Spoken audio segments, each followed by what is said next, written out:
So today I'm going to change the oil on the 35i xDrive BMW. It's a 2017. It's pretty simple.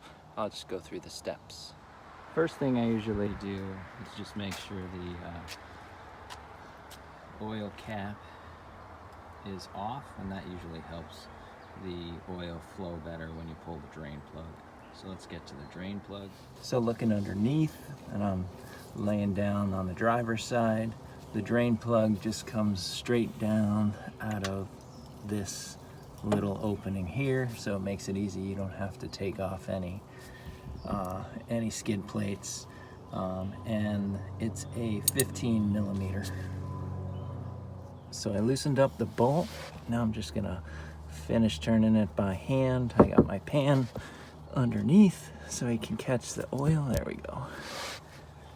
And just let it drain. So here's the kit I got from FCP Euro. Comes with the 7 quarts of oil plus the filter, and the filter comes with the gaskets and the little copper crush washer that goes on the drain plug. So now go ahead and put in the drain plug, screw it in finger tight, and then go ahead and put your 15 millimeter socket on it, and then lightly torque it, but definitely don't muscle it on there, because it could get stuck with the copper crush ring, and then there'll be some problems and difficulties getting that off the next time you do your change. So just really light torque with the socket wrench. All right, so the next thing after it's all drained, the plug's back in, I usually go ahead and remove the filter cartridge. So we'll step through that.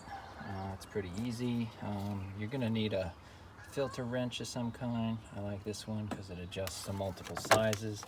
You just put that on, and then go ahead and loosen it up.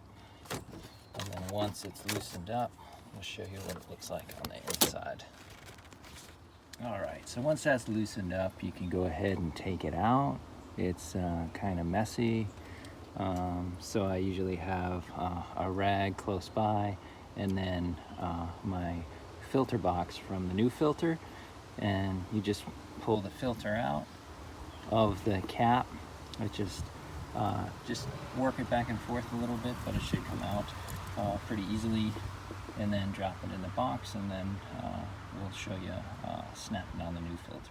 All right, so here are the 2 new gaskets that come with the filter, the new filter, and what we've got to do is take this gasket off, and then there's another gasket right here.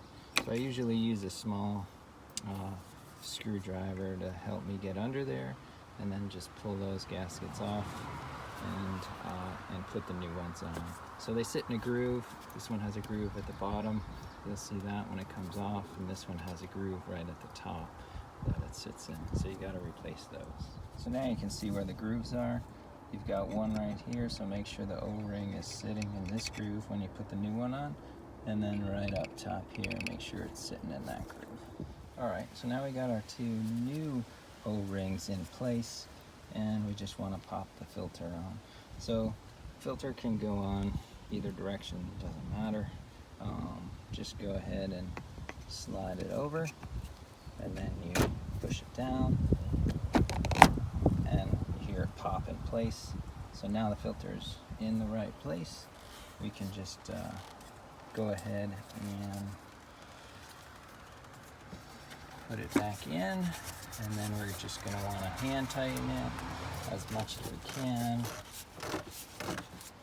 and then we're going to go ahead and get our filter wrench back out and torque it down. So as we torque it down, we'll see this gap from the lip of the cartridge filter to the this metal part here that the filter's going inside. You're going to see that get smaller and smaller, which is good, because that's going to confirm that it's not going to leak. And basically at the end, you're going to see these 2 touching. So there's the filter cartridge torqued down.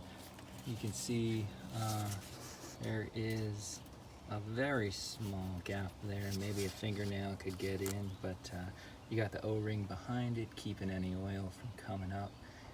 It has the torque spec right on the top if you're going to use a torque wrench. But that's it for putting the cartridge on. Alright, so now we can start to fill. I got my funnel into the oil intake there, and we'll just go ahead and start pouring it in. So it's going to take 7 quarts of oil to fill this up. I'm using 530. It's one of the approved oils in the manual, but there's a couple other weights you can use as well. So I'll finish that. Alright, so we got the last of the oil in. Go on and get the oil cap back on there, and now we're done for the most part. We still got to reset the service light inside the car. There's a ton of videos on that, so I'm not going to post how to do that. And then the only way to check the oil is actually from the inside too. There's no dipstick in the engine bay, so you can also do that at the same time you're going through the reset. So that's it, pretty simple.